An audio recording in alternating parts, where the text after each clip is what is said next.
So it's very interesting that this week several people called with shilos, with questions in Halacha regarding Tfilas Keilim. So I thought that it must be a signal from Shemayim that we have to discuss it.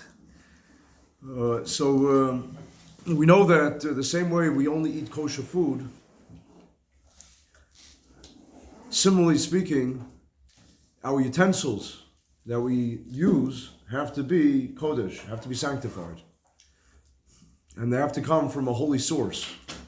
And therefore, if you have utensils or vessels, cutlery that were manufactured from an impure source, not from a Jewish source, if they want to be brought into if you want to bring them into your home, then you have to mekadesh, you have to sanctify it.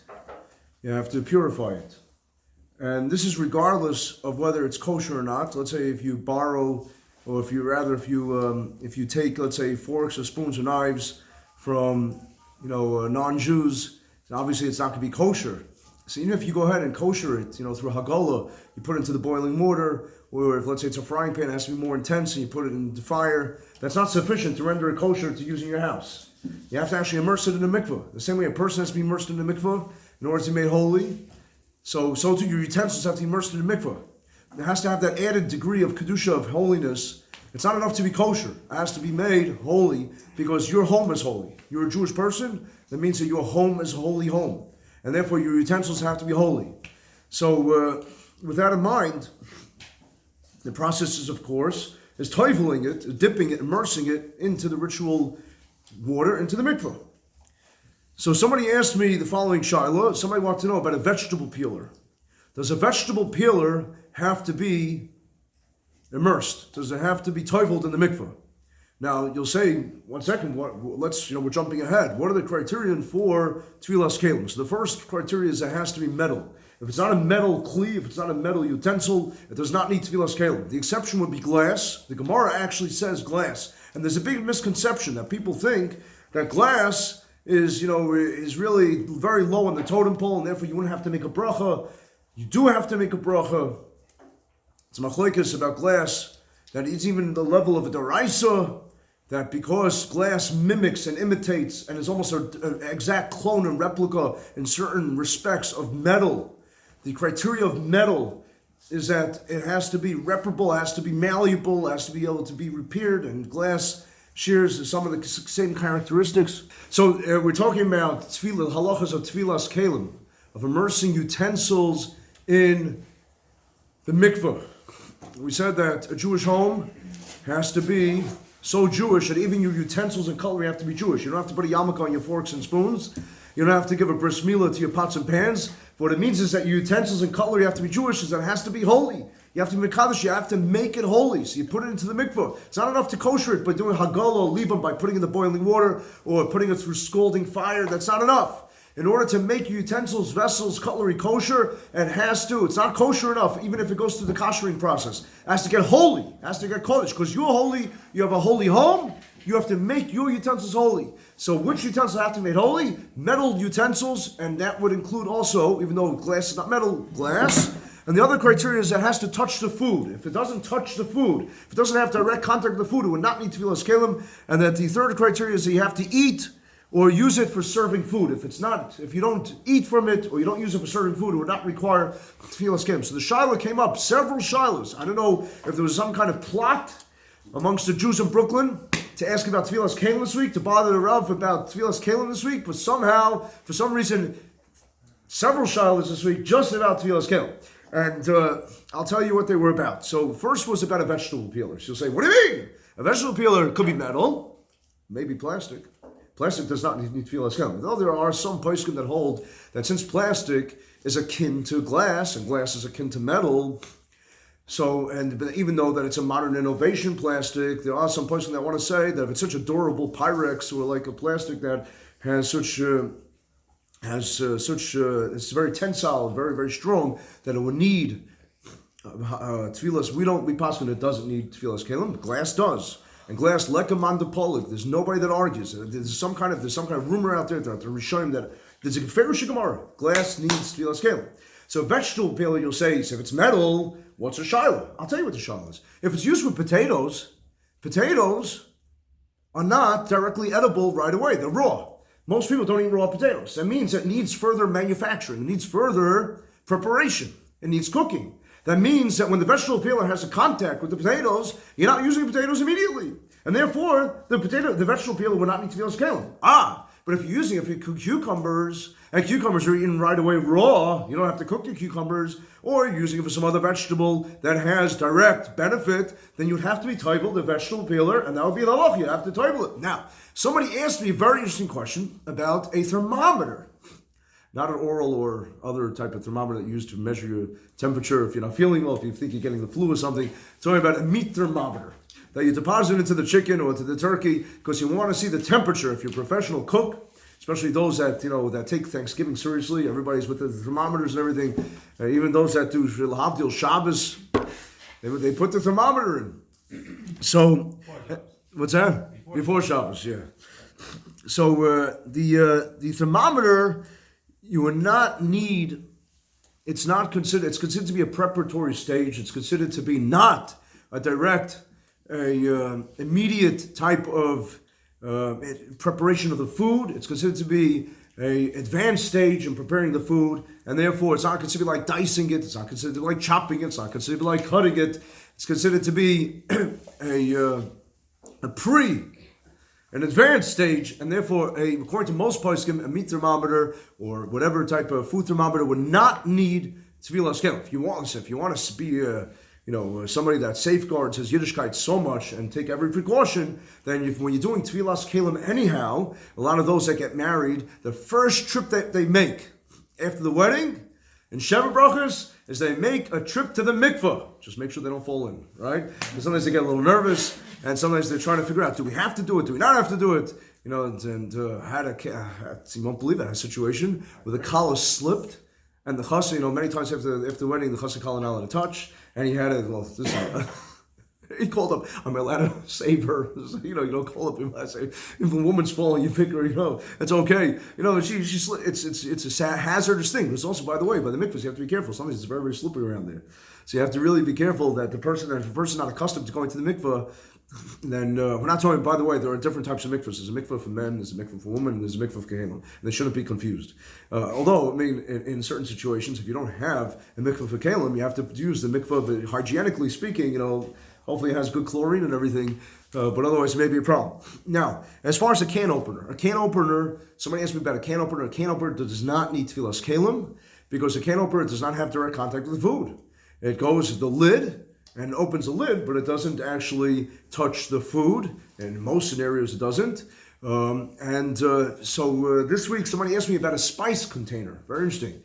That they wanted to know if a glass spice container needs tefillas keilim. So a spice container, unless the spice is brought to the table, if it's used for the preparation, for the cooking, let's say you have, a garlic, or you have paprika, or you have turmeric. And by the way, if you want to be a healthy Jew, and we always say that Jews are supposed to eat to live and not live to eat. The Rebbeinu Shalom, the Eibishter, gave us a diet. We're the first ones, before Atkins came along, before Suzanne Summers came along, before Weight Watchers came, before all these great fads came along. The Rebbeinu Shalom said, I'm giving you a diet. I want you to be healthy. The only time the Torah really says ma'od, to be very extra vigilant and cautious about something is in regards to safeguarding your health. The Rebbeinu Shalom wants us to be healthy because the body houses the neshama. If the body is not healthy, the neshama, it just can't work. The person implodes. So if every time you eat, this is what I do. If I have, something, let's say, if I'm having a piece of toast or something, whole wheat only, whole. So I take some turmeric. Turmeric has anti-cancer properties and anti-tumorigenesis. Cinnamon. Cinnamon is a natural blood thinner and could actually, it's not like, chashon, like coumadin or something, but you sprinkle some cinnamon. If you have a yogurt or something, sprinkle cinnamon. This is the pharmacy that the Rebbeinu Shalom gave us. All the natural things from the Rebbeinu. These are gifts from the Eibishter. And every time you use it, say, thank you, Hashem, thank you. You don't need all these food colorings that are poison. You don't need all these additives that are poison. Mamash, we're poisoning America, the Western culture, we're poisoning ourselves. It's a terrible thing. And the great, Rav Miller Zatzal used to always speak about this. he said that you have to thank Rabbi Shalom. That Rabbi Shalom Hazanim Befares, and the Rabbi Shalom is Bechein Beches Rachman. Rabbi Shalom gave us so much kindness. He gave us so many things at our disposal that we could use for our health. There's no greater mitzvah. Taking care of your health. You can't do any mitzvah otherwise if you're not healthy. It's very, very hard to do mitzvahs.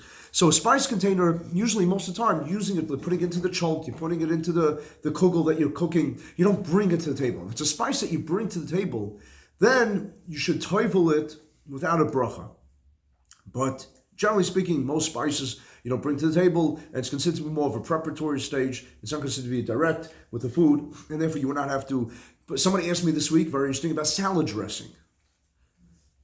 So salad dressing, if you bring it to the table and it's in a glass, you should toivel it. I think it's better to toivel with something than vadai is mechayev, is obligated to make a bracha. So this way you don't get into the problem of potentially making. It's very egregious to make a bracha in vain. It's chas v'chalila. It's not a good thing. You say that le'sisa Hashem l'kach l'shav. You don't want to make a bracha in vain, and therefore, in such a case, it's better to do that. Now, as far as this was not asked recently, but it came up a few months ago about oven racks. Somebody wants to know: do you have to toivel their oven racks? So oven racks, most people, as far as I know, most people do not put the meat, the chicken, whatever they're cooking or broiling or roasting. They don't put it directly on the oven racks. There may be exceptions. I don't know, if you do otherwise, but right. But usually you put foil. Anytime you line something, right? For example, if you take it's eluding me right now. I had a wonderful example of this, but that some cans and contain whatever it is, even if it's metal, it comes with you put a lining. You don't actually have it on the plate even. And so if you use a lining, then you do not have to, if it's a plate, and using a lining, you don't have to toivel the plate. Anytime there's interposition, anytime there's some kind of barrier and hefsek, then you don't have to toivel it. So oven racks, since most of the time people put their pots and their pans on the oven racks, you don't have to toivel the oven racks. Refrigerator, certainly you don't have to do. Most people don't put they don't put it in the refrigerator directly. It's always with a vessel, a utensil, and therefore refrigerator you don't have to, yeah. A great example would be a porcelain sink. That people put the plastic in it. Right. Most people don't put the food directly. You wouldn't be able to toivel a sink anyhow. If you could toivel a sink, I give you.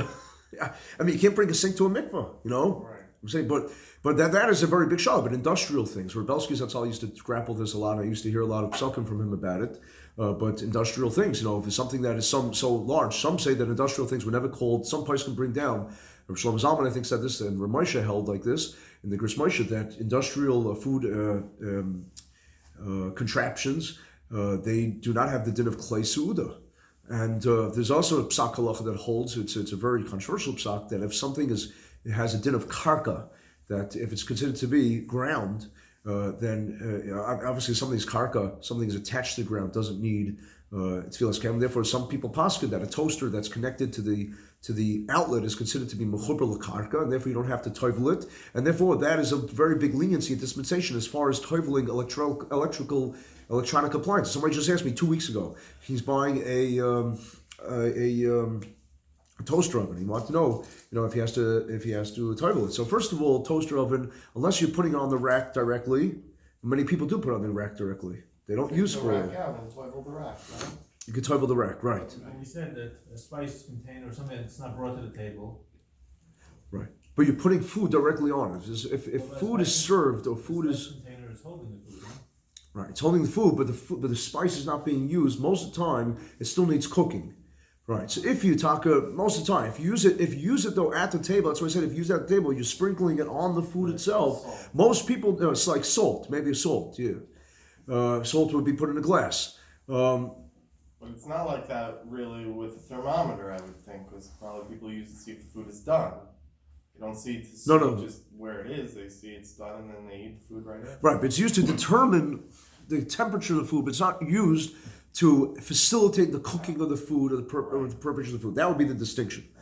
Now, it's very interesting because there's a fascinating machloikas between the Marshal and the El Yerabah and the Levush about whether you have a mitzvah of toiveling as soon as you get. There happens to be a mitzvah. Most Rishonim hold that it's a biblical mitzvah. It's a mitzvah d'oraisa to immerse your utensils in a kosher home, in a Jewish home, in a holy home. However, if a person violated it and didn't immerse the utensil, that is a takana d'Rabbanan. That's considered to be a d'Rabbanan. They violated d'Rabbanan. The mitzvah to toivel is a d'oraisa, but the violation will be a d'Rabbanan. Very, very interesting. You don't find this. I mean, listen, there may be other yotzim in a cloud, other may have exceptions, but this is a rarity. This is something that you usually don't find. That the mitzvah is a d'oraisa, but the violation will be a d'Rabbanan. Since the mitzvah is d'oraisa, though, the El Yerabba and the Marshal, the Chacham Shlomo, it's in Chulin, in the Yam Shel Shlomo in Chulin, if I'm not mistaken, he says there that it's a mitzvah to do it haste, to do it with reasons, alacrity, to toivel as soon as possible, lest a person then, it's somewhat of like a geder or a gezerah, even though it's a deraisa, lest a person forget and not, what? And not toivel. And then he's going to eat it without toivel. So he must paskin that the violation would also be deraisa. Because otherwise, why would I have to do it? If I'm not using it immediately, why would I have to be toivel immediately? Levush is mekel, Levush holds, there's no rush to toivel. You have a mitzvah to toivel when you get the item, but you don't have to toivel immediately. You don't have to toivel immediately when you are ready to use the item.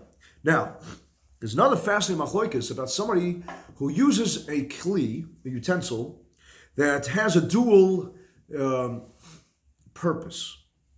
That's multifaceted, multidimensional. What does that mean?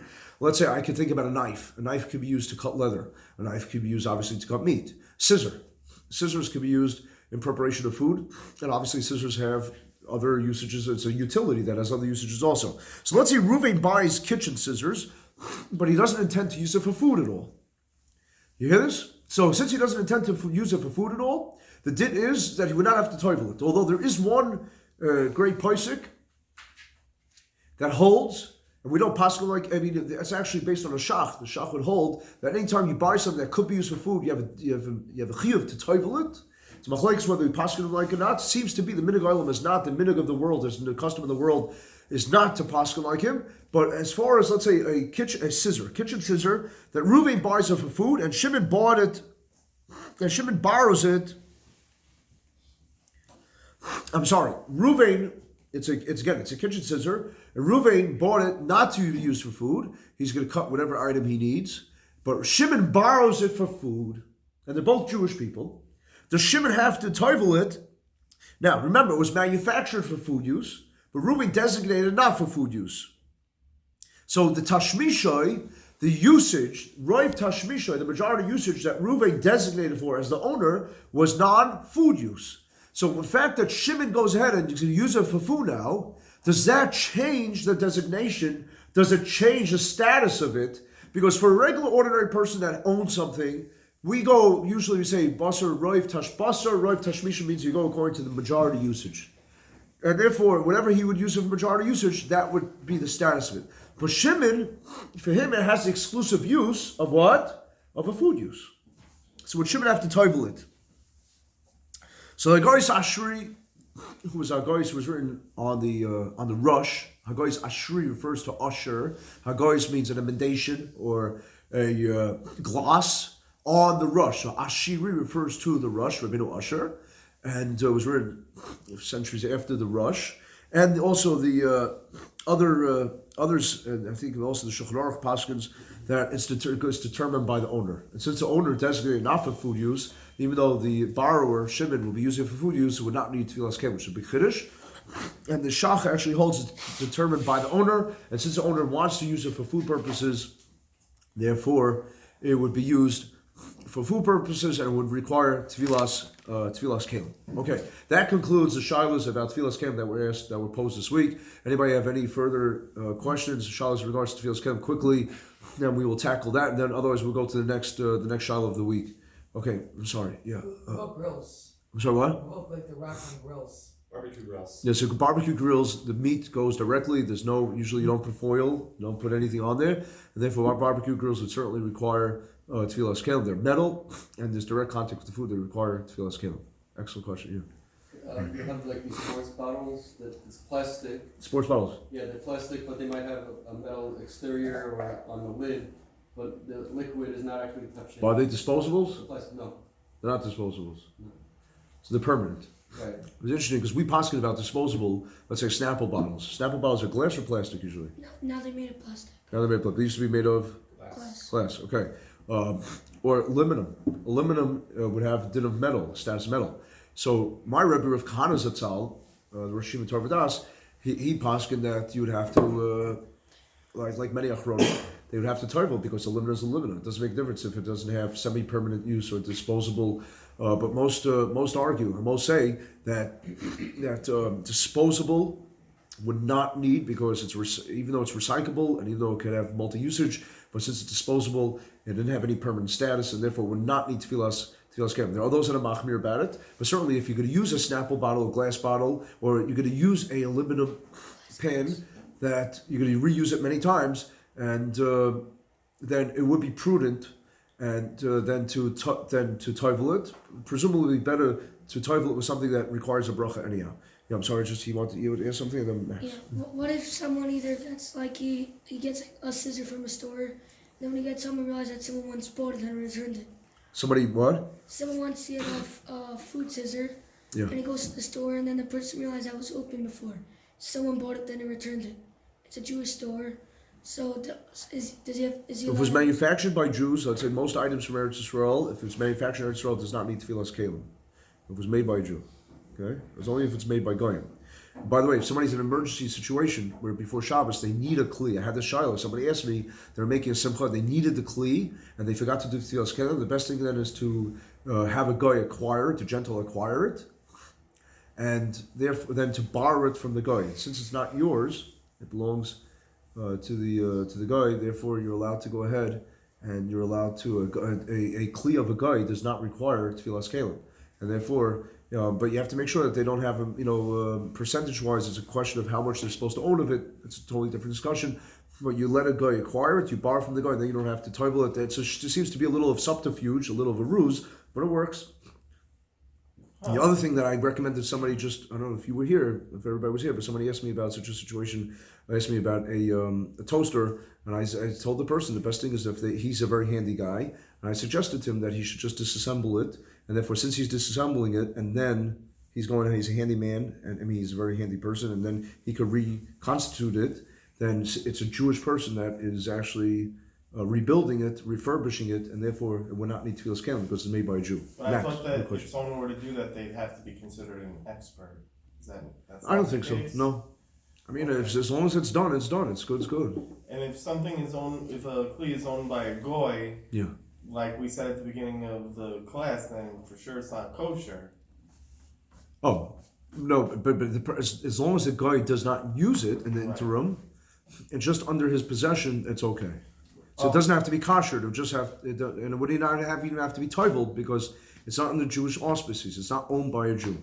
Also, I had a roommate, and he was Sephardic, so I don't know if there's maybe a difference or something, but he had a reusable coffee cup, like the type that you put a lid on it or whatever. The outside was metal and the inside was plastic, and he was told that he didn't have to toilet it. But it's machlokes. If the lid is only metal, it's a big machlokes. The Rama, we're machmir that if you have, let's say, a glaze and it's a metal glaze.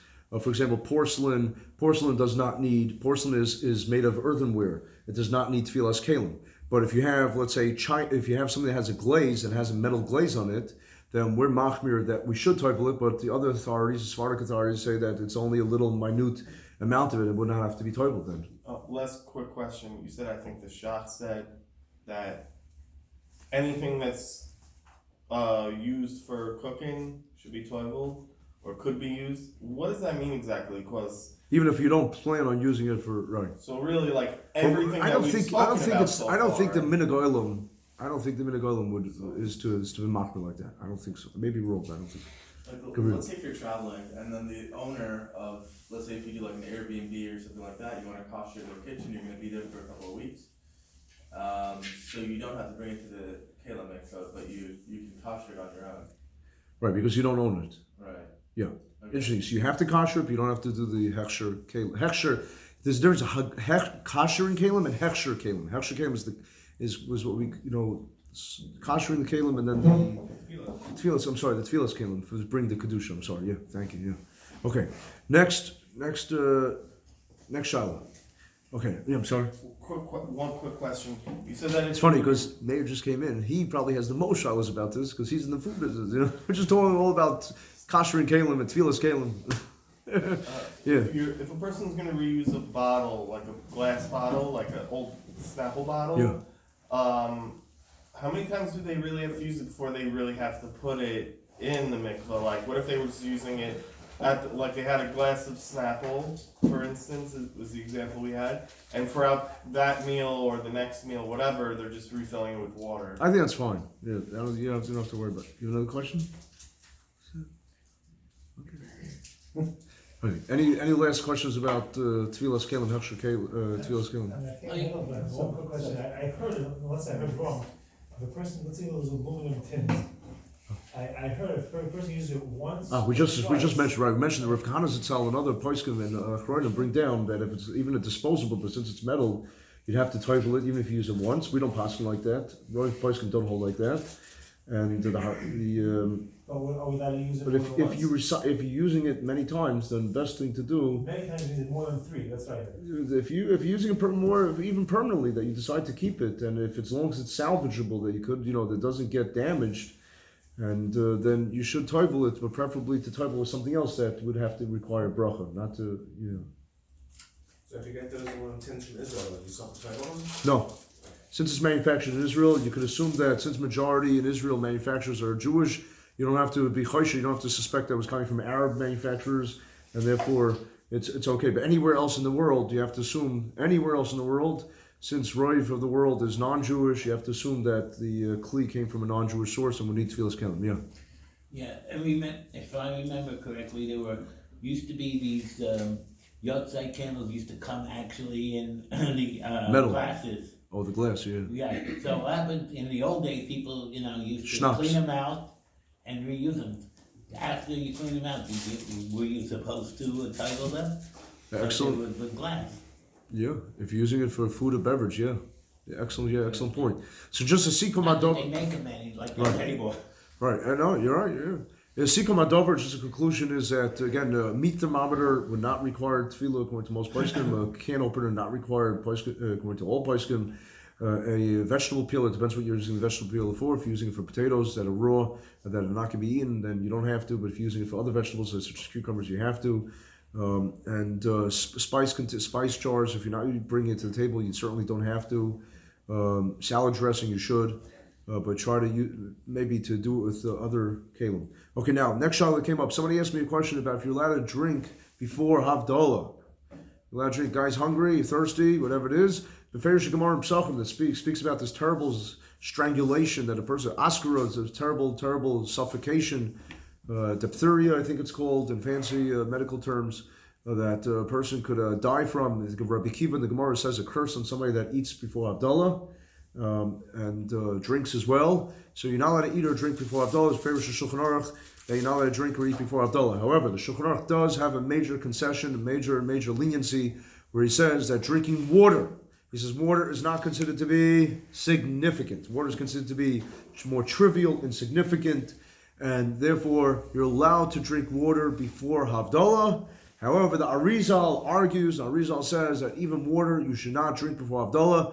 The Arizal says that a person should be machmir if he can and not drink water before Havdalah, assuming it's under the same umbrella of danger. Now, it's interesting that before Kiddush, also Shabbos morning before Kiddush, we're not allowed to eat or drink either. We're more machmir about drinking before Kiddush than drinking before Havdalah because of Kedusha Shabbos. Because Shabbos is still there, and it's considered to be irreverent, it's considered to be disrespectful to Shabbos, it's considered to be a sacrilege to Shabbos to drink anything before you make Kiddush, and even water. So we're more machmir about before Kiddush than before Havdalah. Before Havdalah, you're allowed to drink water, unless you're stringent like the Arizal, and Chasidus, and Kabbalah. Otherwise, you're allowed to drink water. So if there's going to be a big hefsek between Shabbos and Havdalah, then you're allowed to drink water. Carbonated beverages, big machlokes. I'm not sure Psak Halacha L'maisa for certain. I don't remember, but I would think that seltzer should be club soda. Carbonated water should be okay. But soda, where you have sugar, you have coloring and all that stuff, I think that it's considered to be more. Listen, anybody that knows me knows that I'm against soda drinking at all. I think it's poison, and I don't advocate. I think that people poison themselves by drinking soda. But as far as as far as the strict halacha is concerned, I think that soda would be a problem to drink before Havdalah, seltzer not, and certainly water is okay unless you're choshev like the Arizal. Okay, so that's pretty. Anybody, a quick question? Soda compared to water, the health thing. Soda compared to coffee is different. As far as Havdalah. Coffee. The coffee is definitely considered to be more substantial because soda is water, basically. Let's say the way that they make it in Eretz Yisrael. You ever see the way they make it? They just all they do is they take they take water and then they'll put a syrup, exactly. Coffee, again, is also water. That's why, by the way, most places can hold that there's no bishul akum at all when it comes to coffee. Yeah, you can buy it from any store. You don't have to worry about a guy, cooking or preparing it because there's no issue at all when it comes to coffee, because coffee is water and considered to be that there's a solvent, that there's something that's soluble in the coffee, but in the water, and it's the let's say the coffee, what do they call it? The coffee beans, right? And therefore, most poskim hold that it's like diluted in the water. So according to those poskim, maybe it should be the same thing, and maybe it should be the same shaila. According to other poskim, they say that coffee is more chashuv. And it's considered to be like a chamar medina. It's considered to be a national beverage, that you could substitute if you don't have grape juice or wine. You could substitute, let's say for making kiddush or avdallah. So I'm not 100% certain, whether it would have the status of soda or not, coffee. Okay, next shiloh is in regards to. Somebody asked me an interesting shiloh that came up, in Baruch Hashem, and it's Nagel Lamaisa, because Baruch Hashem was celebrating the wedding, the BJ's Baruch Hashem Mishpacha wedding tonight, and Baruch Hashem, big Mazel Tov. So somebody asked me about that if they were at a chasana and they saw that the kala did not walk around the chasana, that the bride did not walk around the groom. They want to know if these people were deviating from Minhag Klal Yisrael.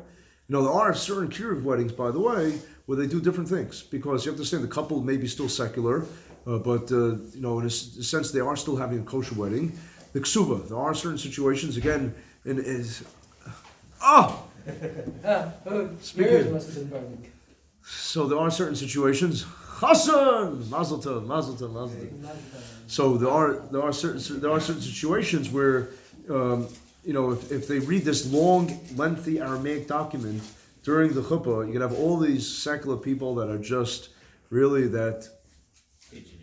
fidgeting and so the emphasis is that the ksuva does not have to be, and this is the royal escort, the shomer. So as far as the ksuva, so the ksuva is there to be mafsik, to make a break between the erusin and the nisuin.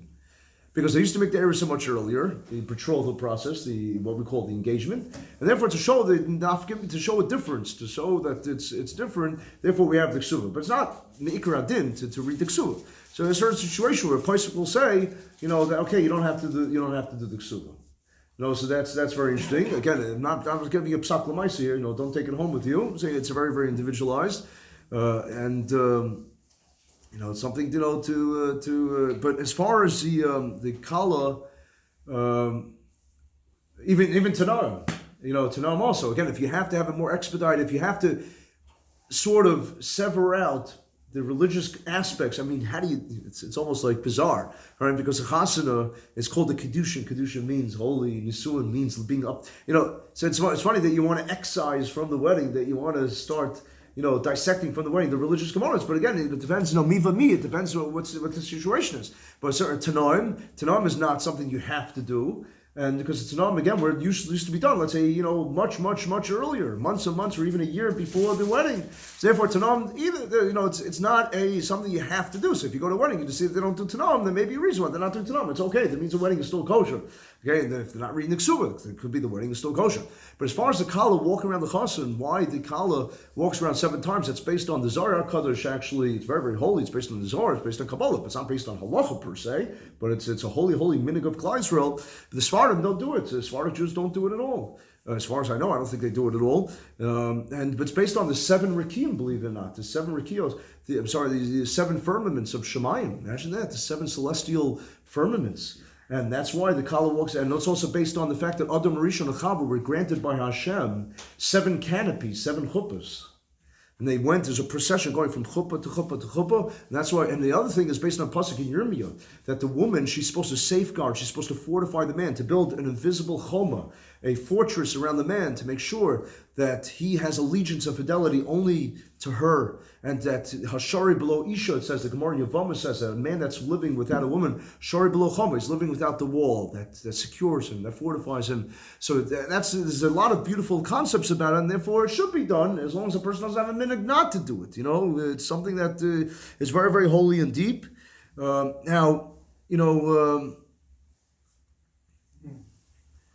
As far as somebody asked me a few months ago about the candles, that there was the shviger, the mother-in-law, was averse to holding the candle by the chuppah, walking down the chuppah. I don't know why anybody, maybe she's the opposite of pyromaniac. I'm not sure what the proper terminology is for fear of fire. Some kind of phobia. Pyrophobia, maybe. Pyrophobia. So she wouldn't hold the candles. Now the candles also Sephardim don't do it, but Ashkenazim do it, and it's also based on Kabbalah tradition, because usually Sephardim have a more strong type of connection to Kabbalah, but it's brought down because a woman has 252 organs and a man has 248 organs, and 248 plus 252, I think it's 500, and 500 is Ner is 250, and Ner is 250, which is a total of 500. So therefore, you have the parents or whoever is officiating, whatever, they're walking down, the Shoshvinin, those that are escorting the Chassan and Kala. It's brought down to the Eibishter himself, God himself, escorted the Chassan and Kala of Adam Rishon and Chava. So therefore, they walk down with candles, because Ner is 250 and Ner is 250, but it goes even deeper. Because Puravu, the hope is that they should populate the world, and they should bring in holy children to the world. Right. So Puravu is also Gematria 500. So Ner is 250, Ner is 250, and the hope is that the lights, but not only that they should bring in children to the world, but those children themselves should be lights. They should illuminate the world. They should bring light to the world. And therefore, it's not enough to have children. You want to have children that are lichtig. Children that themselves, that they are, that they bring or to the world, that they light up the world with their kedusha, with their Torah, with their chesed. As far as, let's say, getting married in a shul, by the way, the minig, most posts can bring down that the chassan and kala should face or in Kodesh. Because there's a lot of different rishonim. Ma'aril brings down his shita, and the Maral, many different shittas. The Rambana, as far as how the Chassan Kala, should they face east? Should they face actually another direction, such as south? So Ramosha actually held that the couple should face the people, should be facing the. That's interesting. I'm sorry, the congregation. Most chasnas you go to. You think about it. Where are they facing the Chassan and Kala? People. What? People. They're facing the people. Ramosha brings down the people. Other points can bring down that they should face. The back should be to the people. Back should be to the people. The reason why he held that they should face the people, he says that because otherwise they don't see that what's going on with the Kenyan. Who's making the Kenyan? They think that the Messiah Kedusha is married. They know what's going on, So therefore they should face the people. But when you're dealing with, if you're getting married in a shul, the Chasam Sofer was averse to getting married in a shul, but we don't. Actually, most posts give him the hold that it's okay because he felt that it was something that was becoming it was simulating a church type of experience, because the Goyim Dafka got married in churches, therefore he said it should be cut out. The Reform got married in the temples, but it's okay. We get married in shuls as well. It's totally okay, right, Gabriel? Right? Totally kosher. and there's nothing wrong with it at all. Totally good. But that was a fear back then, especially because that's back then, especially in the time of Chasam Sofer, the Reform were making a lot of inroads and incursions into Yiddishkeit. So therefore he felt that they have to go ahead. Alex also, no, there was no shul there. Thank God, it was Marina Del Rey. Yeah. Right, no shul. But, in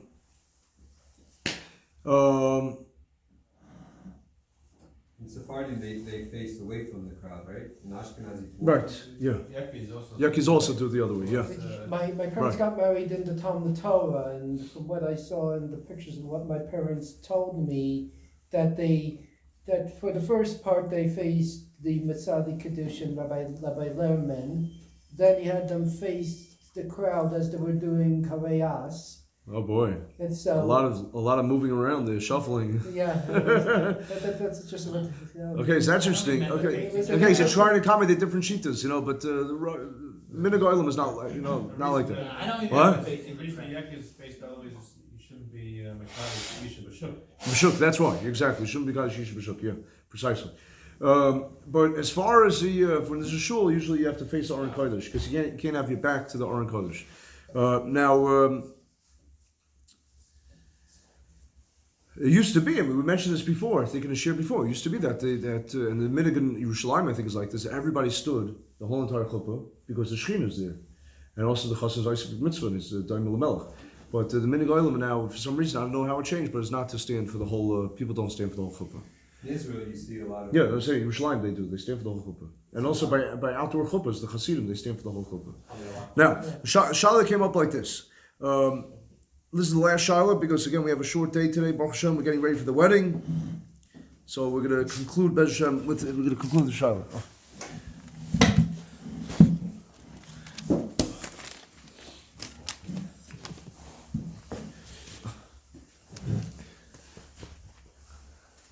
So somebody asked me a fascinating Shiur. He wanted to know. He said that there's somebody that daven Shemona Esrei, the Amidah, the silent meditative prayer, the Shemona Esrei.